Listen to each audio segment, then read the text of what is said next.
Kami ucapkan selamat tinggal untuk selama-lamanya. Ketahuilah segala nikmat kesedapan hidup di atas muka bumi ini semuanya telah habis buat kami. Kami kini berada di simpanan akhirat, iaitu di alam barzakh, dan akan tinggal di sini kekal selamanya sehinggalah hari dibangkitkan kelak.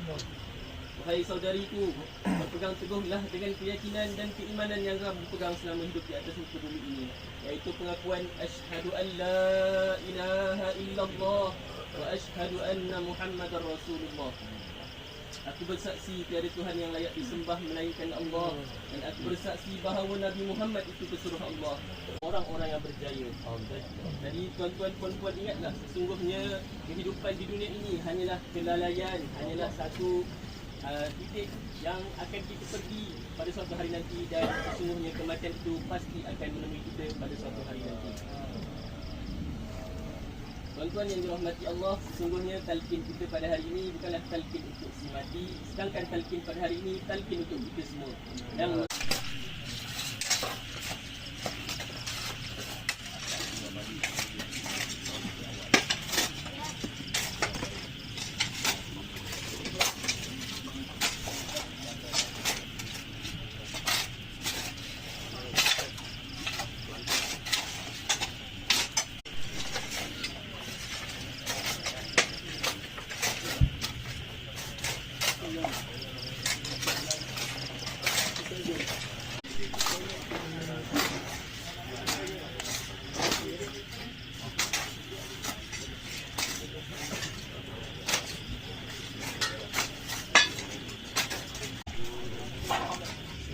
pegang yang ada pegang.